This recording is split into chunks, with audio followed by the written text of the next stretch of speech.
अस्सलाम वालेकुम स्टूडेंट्स।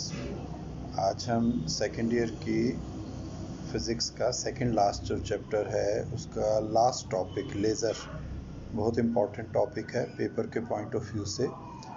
इसको कंप्लीट यहाँ पे पढ़ेंगे सॉरी। और एक चीज़ इसमें जहन में रखें कि इस चैप्टर के अंदर जो बोहर्स एटॉमिक मॉडल जिसमें एनर्जी और रेडियस की कैलकुलेशन, इसके बाद एक्सरेज वाला टॉपिक और ये लेज़र का टॉपिक, ये तीनों टॉपिक लॉन्ग क्वेश्चन में आने के लिए बहुत इम्पॉर्टेंट है। तो इनकी जो हेडिंग्स यहाँ पे हमने तमाम की तमाम यहाँ पे डिस्कस कर रहे हैं, इन तमाम हेडिंग्स को आपने तैयार करना है। तो लेज़र का जो टॉपिक है ये बेसिकली लेज़र एक एक्रोनिम है, एब्रीविएशन है light amplification by stimulated emission of radiation की। इन 5 अल्फाज के जो पहले पहले अल्फ़ाबेट्स हैं इनको लेके ये एक्रोनिम डेवलप किया गया है। लाइट से एल, एम्प्लीफिकेशन से ए और इसी तरह आगे स्टिमुलेटेड एमिशन ऑफ रेडिएशन से भी। तो इसमें एक चीज़ ध्यान में रखें कि जो प्रिंसिपल है लेज़र का वो इसी एक्रोनिम के अंदर मौजूद है, और वो प्रिंसिपल यानी असूल क्या है, किस प्रिंसिपल के बेस पे लेज़र लाइट डेवलप होती है और ये क्यों यूनिडायरेक्शनल फोकस्ड कोहेरेंट होती है। वो principle stimulated emission of radiation ही है। तो इसको आपने गौर से पढ़ना है।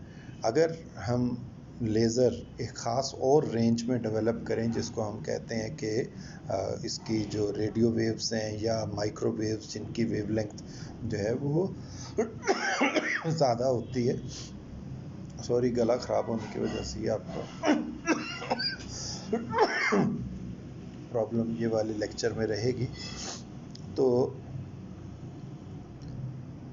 वहाँ पे फिर इसका नाम लेज़र नहीं रखा जाता, वहाँ पे इसका नाम होता है maser, microwave amplification by stimulated emission of radiation. Microwaves और रेडियो वेव्स इनकी वेवलेंथ काफ़ी ज़्यादा होती है as compare to visible laser light, और इसके बाद इनविजिबल लेज़र जो लाइट्स हैं जो ज़्यादा एनर्जेटिक होती हैं उनसे भी इसकी जो है वो वेवलेंथ वगैरह काफ़ी ज़्यादा होती है, फ्रीक्वेंसी कम होती है, एनर्जी भी कम होती है।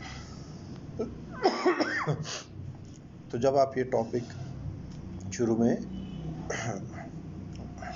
लिख रहे हों तो वहाँ पे आपने ये दो चीज़ें बेसिकली डिफ़ाइन कर देनी है। इसके बाद आप तीसरी चीज़ यहाँ पे लिखें, difference between ordinary light and laser light.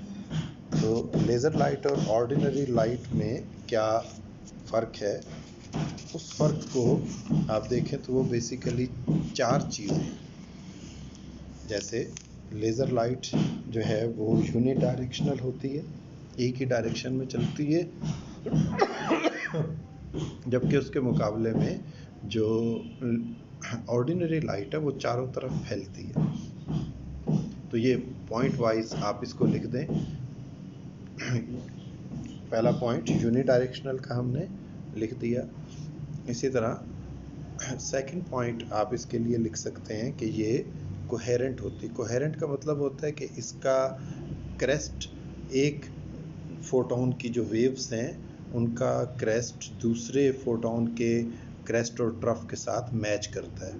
ये देखिए मैं डायग्राम भी बना रहा हूँ साथ कि ये एक फोटोन, ये दूसरा फोटोन, तो ये इनके क्रेस्ट और ट्रफ आपस में बिल्कुल एक दूसरे के साथ मैच हुए हुए हैं। इसको कहते हैं कोहेरेंसी, कि ये कोहेरेंट हैं, एक साथ चल रहे हैं। तो दो चीज़ें हो गई, यानी लेज़र लाइट यूनिडायरेक्शनल होती है, कोहेरेंट होती है, जबकि आम लाइट जो है वो ऐसा नहीं करती। तीसरी इसमें जो कैरेक्टरिस्टिक मौजूद होती है वो है कि ये मोनोक्रोमैटिक सिंगल वेवलेंथ, जैसे रेड कलर की लेज़र लाइट है तो वो रेड ही कलर है, उसमें दूसरा कलर शामिल नहीं होगा।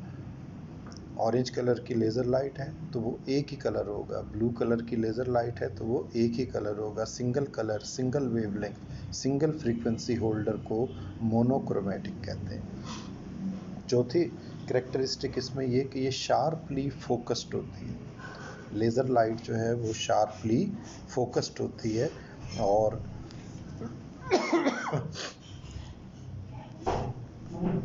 ये 4 पॉइंट्स आप लिख के, अगर डिफरेंस की शक्ल में लिखना है तो आप कॉलम बना के भी लिख सकते हैं कि आप एक लाइन लगा लें, एक तरफ ऑर्डिनरी लाइट, दूसरी तरफ लेज़र लाइट। ऑर्डिनरी लाइट ये यूनिडायरेक्शनल नहीं होती, लेज़र लाइट ये यूनिडायरेक्शनल होती है। ऑर्डिनरी लाइट ये कोहेरेंट नहीं होती, लेज़र लाइट कोहेरेंट होती है। ऑर्डिनरी लाइट मोनोक्रोमैटिक नहीं मल्टीक्रोमैटिक होती है, जबकि दूसरी जो है वो मोनोक्रोमैटिक लेज़र लाइट होती है। लेज़र लाइट शार्पली फोकस्ड होती है, ऑर्डिनरी लाइट शार्पली फोकस्ड नहीं होती। तो इस तरह आपने ये इसमें लेज़र और मेज़र को डिफ़ाइन करने के बाद आपने तीसरी चीज़ लिख दी कि डिफरेंस बिटवीन ऑर्डिनरी लाइट और लेज़र लाइट क्या होता है। अब इसके बाद हम आते हैं कि स्पॉन्टेनियस और स्टिमुलेटेड एमिशन। जो स्टिमुलेटेड एमिशन इसका प्रिंसिपल है, तो ये इसका प्रिंसिपल स्पॉन्टेनियस और स्टिमुलेटेड एमिशन को जब हम डिफरेंशिएट करेंगे, समझेंगे, तो फिर ये आपको पूरी तरह से समझ आएगा। स्पॉन्टेनियस एमिशन हम उसको कहते हैं कि कोई भी ग्राउंड स्टेट से एक्साइट हुआ हुआ एटम जो ग्राउंड स्टेट से ऊपर एक्साइटेड स्टेट में गया हुआ है, और वो किसी भी वक्त किसी और के इंड्यूस करने की वजह से नहीं, स्टिमुलेट करने की वजह से नहीं, किसी भी वक्त वो जंप डाउन करे और नीचे की तरफ आ जाए। ये हम दो स्टेट्स इसकी बना रहे हैं, पहली नीचे ग्राउंड स्टेट बनाई और ऊपर एक्साइटेड स्टेट। तो एक एटम एक्साइट होके हम उसे कहते हैं कि उसकी एनर्जी स्टेट चेंज हो गई, वो ग्राउंड स्टेट से अपने आप को अब एक्साइटेड स्टेट की एनर्जी में शो कर रहा है। तो गया किसकी वजह से, कहीं से ये एनर्जी एब्जॉर्ब करके गया स्पॉन्टेनियसली, इसी तरह भी स्पॉन्टेनियसली वापस भी आ जाएगा। स्पॉन्टेनियसली वापस आने का जो टाइम है ये 10⁻⁻8 सेकेंड होता है आमतौर पे, कि इतनी देर में, यानी 10 नैनो सेकेंड आप इसको कह सकते हैं कि इतनी देर में एक एटम डी एक्साइट होता है। अब वो डी एक्साइट होते हुए क्या करता है कि बेसिकली तो उसके इलेक्ट्रॉन एक्साइट हुए हैं ना, तो हम ओवरऑल एटम को एक्साइट कहते हैं, होता तो ऐसा ही है। तो इलेक्ट्रॉन एक्साइट होके अपने एक शेल से दूसरे शेल में चला गया, फिर वहाँ से वो वापस आया तो उसने फोटोन एमिट किया उसी एनर्जी डिफरेंस का जो दो स्टेट्स के दरमियान है। वो हमने ये ब्लू कलर से आपको शो करके दिखा दिया। अब इसको हम कह रहे हैं कि ये स्पॉन्टेनियस एमिशन है, लेकिन इसके मुकाबले पे अगर किसी एटम को इंड्यूस करके एक्साइट किया जाए, इंड्यूस करके कैसे, कि उसको उसके दो एनर्जी स्टेट्स का जो डिफरेंस है, ग्राउंड स्टेट और एक्साइटेड स्टेट, उसकी एनर्जी उसको प्रोवाइड की जाए। फोटोन की शक्ल में भी हो सकती है और दूसरी शक्ल में भी हो सकती है, इसको इलेक्ट्रिसिटी की शक्ल में भी, वोल्टेज के ज़रिए भी दिया जा सकता है। तो इसको इंड्यूस किया जा रहा है, खुद से उसे पहले कहीं से एनर्जी नहीं मिली थी, ये बल्कि हमने उसके लिए एनर्जी का बंदोबस्त किया है अलग से। तो ऐसी जो एब्जॉर्प्शन है एनर्जी की, इसको कहेंगे इंड्यूस्ड एब्जॉर्प्शन। इसमें ये ऊपर चला गया, इलेक्ट्रॉन एक्साइट हो गया, और अब ये एक ऐसी स्टेट में चला गया है जहाँ ये स्पॉन्टेनियस एमिशन की बजाय ऐसी स्टेट है जहाँ पे ये ज़्यादा देर ठहरेगा, वो भी आगे नाम उसका आ रहा है। उस वजह से क्या होगा कि कोई और फोटोन उसी एनर्जी डिफरेंस का इसको स्टिमुलेट कर दे, इसको स्टिमुलेट कर दे कि ये वहाँ से नीचे आए।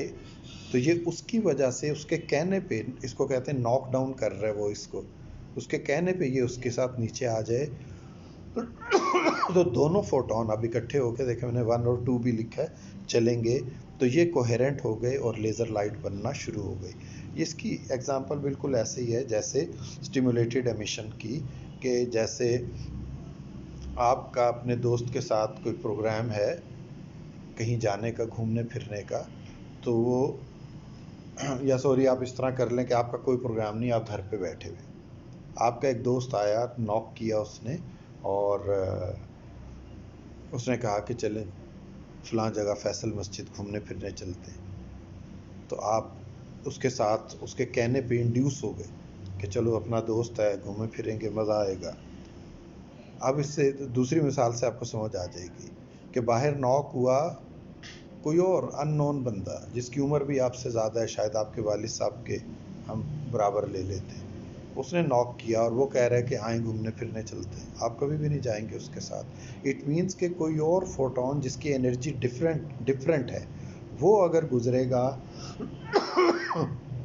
इस एक्साइटेड एटम के पास से, तो ये एक्साइटेड एटम कभी भी अपने इलेक्ट्रॉन को जंप डाउन नहीं करवाएगा, क्योंकि ये इलेक्ट्रॉन उसी वक्त जंप डाउन करेगा जब ये देखेगा कि जो इसको इंड्यूस कर रहा है फोटोन, तो मैं जो फोटोन एमिट करूंगा वो और ये फोटोन दोनों एक जैसे होंगे, तो तब वो इंड्यूस करेगा इसके कहने पे और इंड्यूस होगा, स्टिमुलेट होगा। स्टिमुलेट का मतलब होता है किसी को रागिब करना, राज़ी करना, तो तब ये राज़ी होगा और नीचे जंप डाउन करेगा और अपने उस ओरिजिनल टाइम जितनी देर में इसने जंप डाउन करना था उससे पहले कर लेगा। This is called stimulated emission. Spontaneous में उसने अपने टाइम पे ही जंप डाउन की, उसका टाइम 10⁻⁻8 सेकेंड था, उसने वही टाइम लिया।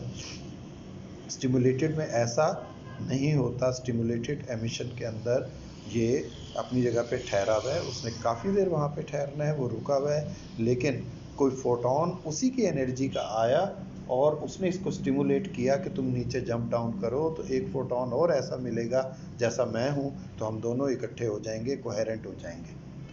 सो in this way laser develop हो रही है। तो अब आप ये देख लें कि एक एटम जिसको स्टेरिक के साथ हमने शो किया और उसने स्पॉन्टेनियसली एमिट कर दिया फोटोन, तो इक्वेशन बनी atom asterisk gives atom plus photon. लेकिन स्टिमुलेटेड में क्या बनेगा आपके पास कि एटम प्लस फोटोन, पहले एटम स्टेरिक वो इंड्यूस हुआ, अगली इक्वेशन में एटम स्टेरिक प्लस फोटोन, एक फोटोन आया उसी एनर्जी रेंज का और उसने उसने उसे जंप डाउन करवाया, तो एटम प्लस 2 फोटोन। तो ये एक इक्वेशन जो है वो आपको बनती हुई नजर आ रही है।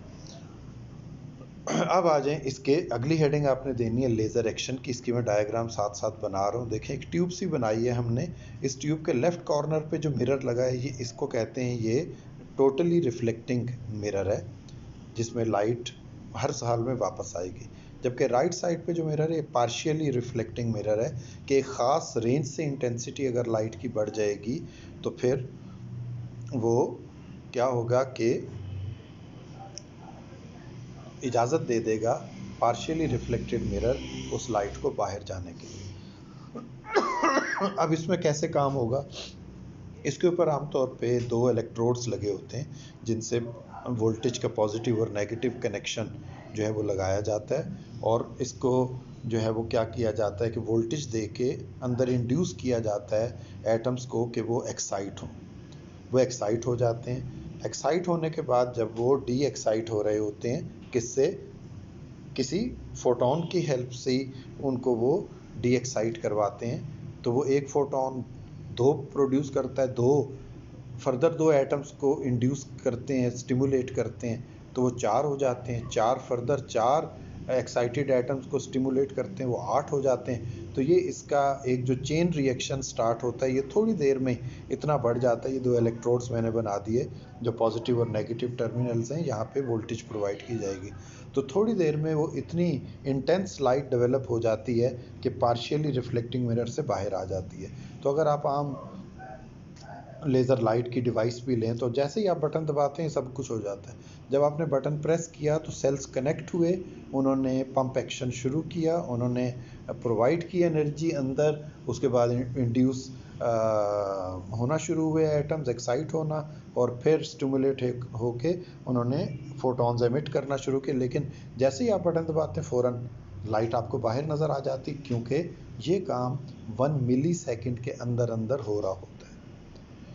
अब ये क्यों होता है, किस वजह से पॉसिबल होता है?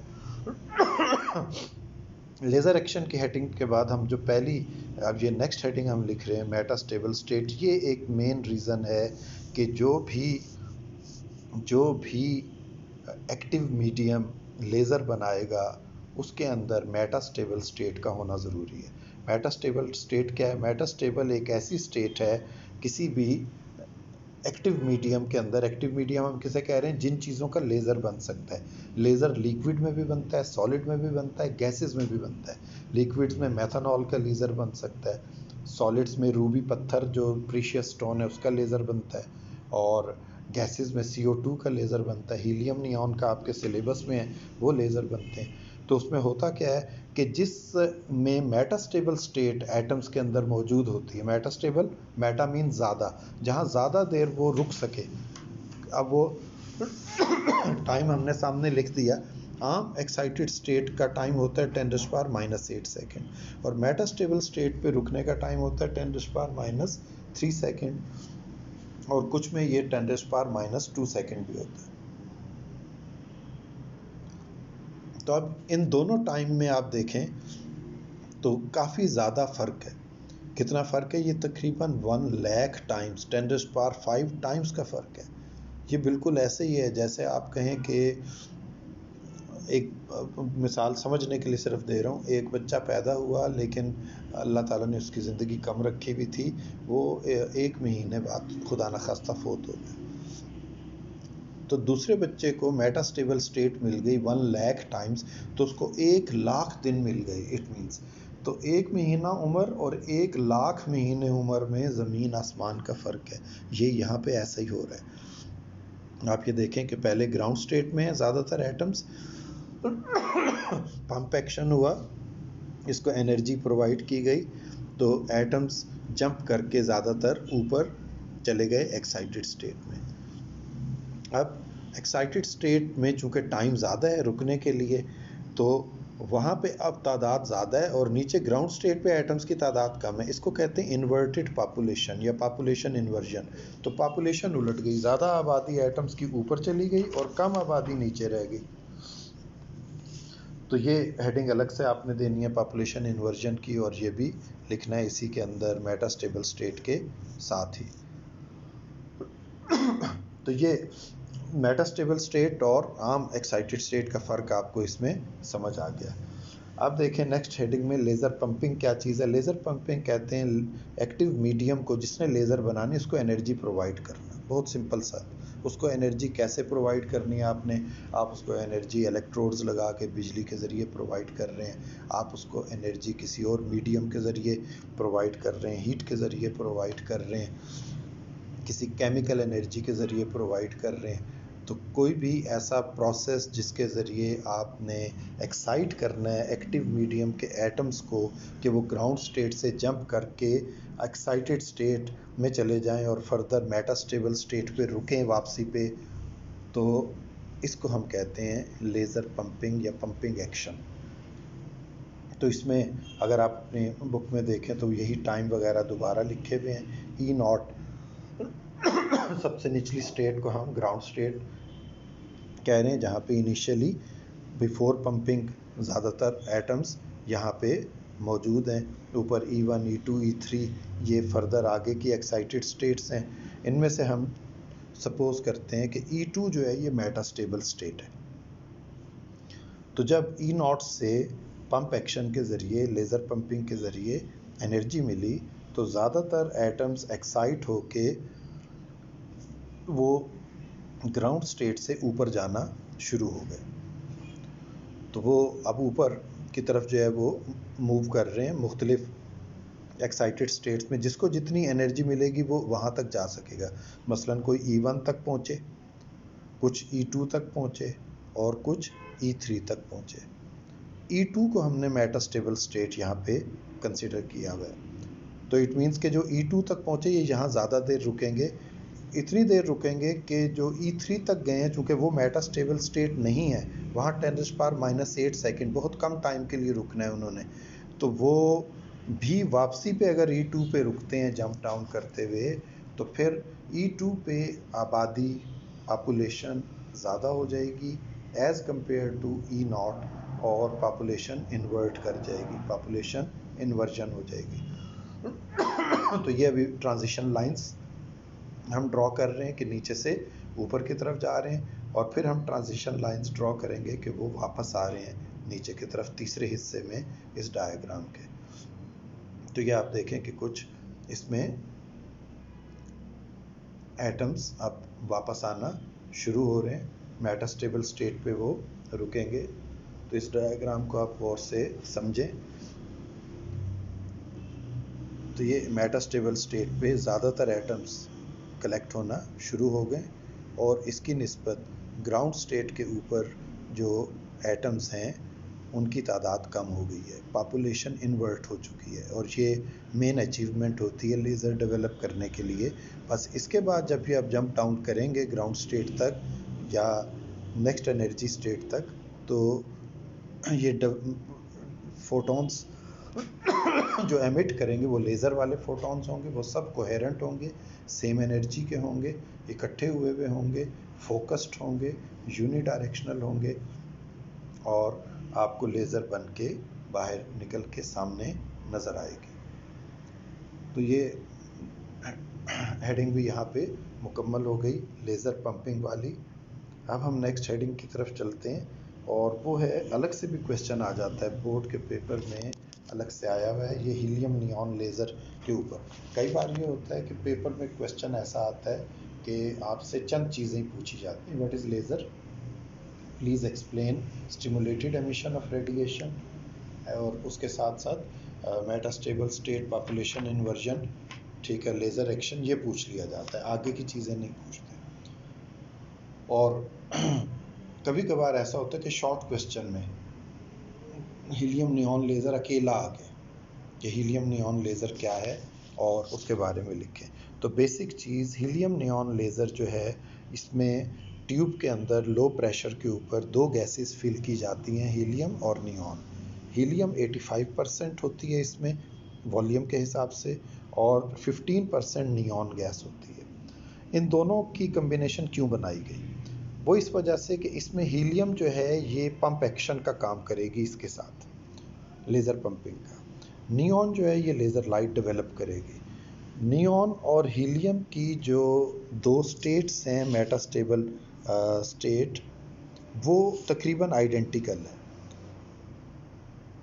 हीलियम के अंदर इसकी एनर्जी जो है वो 20.61 इलेक्ट्रॉन वोल्ट है, जबकि नियॉन के अंदर ये एनर्जी जो है 20.66, सिर्फ 0.05 इलेक्ट्रॉन वोल्ट का डिफरेंस है।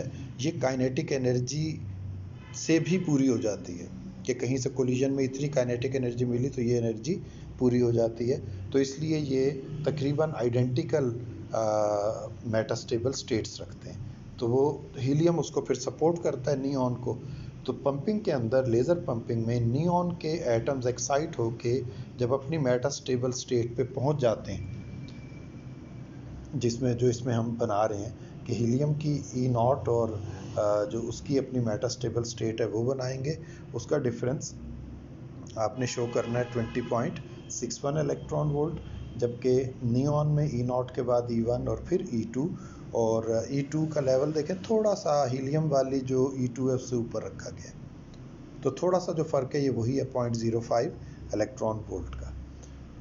तो इसमें जो मेटास्टेबल स्टेट है इसकी, वो E2 है मेटास्टेबल, जहाँ ज़्यादातर इलेक्ट्रॉन्स इकट्ठे हो जाते हैं नियॉन के, और जब वो वहाँ से वापस जंप डाउन करते हैं तो 1.96 इलेक्ट्रॉन वोल्ट एनर्जी के फोटॉन्स एमिट करते हैं, और 1.96 इलेक्ट्रॉन वोल्ट के एनर्जी के जो फोटॉन्स हैं वो इकट्ठे होकर लेज़र लाइट डेवलप करते हैं। तो इट मीन्स कि अगर हम इसकी इक्वेशन बनाएंगे तो जो डिफरेंस है मेटास्टेबल स्टेट और नेक्स्ट एनर्जी स्टेट में 1.96 का, तो E equals to E2 minus E1 1.96 electron volt से आप इसकी कैलकुलेशन करेंगे। तो लेज़र लाइट 1.96 इलेक्ट्रॉन वोल्ट वाले फोटॉन्स की डेवलप होगी। अब इसको हम कैलकुलेट कर लेते हैं यहाँ पे। तो वो सिंपल सी कैलकुलेशन है कि energy difference E2 minus E1 HF के जो इक्वल है 1.96 इलेक्ट्रॉन वोल्ट, इसको आप 1.6 10⁻⁻19 कूलम से मल्टीप्लाई कर दें तो ये जाउल में एनर्जी कन्वर्ट हो जाएगी 3.14 इंटू 10⁻⁻19 जाउल। कैलकुलेटर से मैंने कैलकुलेट कर लिया साथियों। अब E की जगह आप पुट कर सकते हैं hc/λ। पहले HF लिख दें, फिर hc/λ डायरेक्ट भी लिख दें, तब भी ठीक है। तो E की जगह hc/λ और आगे वही वैल्यू हमने कॉपी कर दी। अब यहाँ पे लैम्डा को कैलकुलेट कर लें। कैसे? लैम्डा ऊपर ले जाएं क्रॉस मल्टीप्लाई करते हुए, hc के नीचे ये वाली वैल्यू आ जाएगी आपकी 3.14 10⁻⁻19 जाउल। H और C की वैल्यूज पुट कर दें 6.63 10⁻⁻34 और C speed of light 3 into 10⁸ और इसे कैलकुलेट करें तो वेवलेंथ का आंसर 633.4 नैनोमीटर आता है। 633.94 नैनोमीटर ये रेड कलर की वेवलेंथ है। तो नियॉन जो साइन बोर्ड्स आपने अक्सर देखे होंगे, जो एडवर्टाइजिंग बोर्ड्स होते हैं, वो रेड कलर की लाइट क्यों दे रहे होते हैं? उनके अंदर रेड कलर की नियॉन जो है वो फील्ड है, इस वजह से आपको उसमें साइन बोर्ड में रेड कलर नज़र आता है। तो 633.4 नैनोमीटर ये उसकी वेवलेंथ है। यहाँ तक आपने इसको कैलकुलेट करना। अगर शॉर्ट क्वेश्चन आ जाए तो ये जो सिंगल पेज अभी है इसकी आप स्क्रीनशॉट ले लें, इसको याद कर लें। ये शॉर्ट क्वेश्चन के लिए भी आपके एक मुकम्मल आंसर है। आखिरी हिस्सा लेज़र लाइट का सबसे इम्पोर्टेंट, यानी अगर आप कहें कि गैस दे दें, को पूछे गैस दे दें इस चैप्टर से, तो हम कहते हैं आम तौर पे लॉन्ग के पार्ट के तौर पे या शॉर्ट में एप्लीकेशन ऑफ एक्सरेज या एप्लीकेशन ऑफ लेज़र ये पूछ ली जाती। तो अभी हम एप्लीकेशन ऑफ लेज़र हैं। आप इसको सिंपल कोई एक्सप्लेन ना करें, नाम लिखते चले जाएं सिर्फ कि लेज़र्स मेडिकल फील्ड में क्या काम कर रहे हैं। इसमें किडनी स्टोन इससे तोड़े जाते हैं, आँख का ऑपरेशन होता है, आई सर्जरी, रेटिना को वेल्ड कर देते हैं लेज़र के ज़रिए बैक पे। कुछ लोगों को आँख की ये प्रॉब्लम होती है कि उनका रेटिना डिटैच हो जाता है पीछे से। तो इस तरह मेडिकल में भी लेज़र की यूजेस के बाद सीडीज़, कॉम्पैक्ट डिस्क जिन्हें हम कहते हैं, वो लेज़र से काम करती हैं। उनके ऊपर वीडियो या म्यूज़िक वगैरह आप डिजिटल जो है वो लेज़र के ज़रिए सुनते हैं। फिर कुछ आपके पास इसकी जो और एप्लीकेशन है, जैसे स्कैनर्स में लेज़र स्कैनर्स। तो लेज़र स्कैनर्स अक्सर आपने किसी भी सुपरमार्केट वगैरह में जाएं, ये इम्तियाज़ मार्ट वगैरह या सेव मार्ट वगैरह पे, तो उनके पास वो लेज़र स्कैनर्स होते हैं। वो आपने जो चीज़ें परचेज़ की होती हैं उनके बार कोड को जस्ट वो स्कैन करते हैं तो उसकी प्राइस वहाँ पे इन हो जाती है। तो उसको ये लेज़र के ज़रिए मुमकिन होता है इसमें से। इस तरह ऑटोमेटिक डोर ओपनिंग भी इसमें आ जाती है, लेज़र लाइट उसमें लगी हुई होती है। इस तरह फाइबर ऑप्टिक्स में लेज़र लाइट क्या करती है? डाटा को, इंटरनेट के डाटा को, कंप्यूटर्स के डाटा को एक जगह से दूसरी जगह लेके जाती है। हाईली एनर्जेटिक जो लेज़र्स हैं ये प्रिसाइज कटिंग के लिए, वेल्डिंग के लिए, ब्लास्टिंग के लिए इनकी बीम्स को यूज़ किया जाता है। तो ये आपका जो है वो आप कह लें कि कंप्लीट एक टॉपिक हमने आज तैयार कर ली है लेज़र का, जिसमें तमाम हेडिंग्स शामिल हैं और इसको आप आसानी से याद कर सकते हैं। एक दो बार आपने इन पेजेस को रिवाइज करना है, स्क्रीनशॉट लेके आप उसको इन्हीं चीज़ों को भी याद कर लेंगे तो दीज आर एनफ।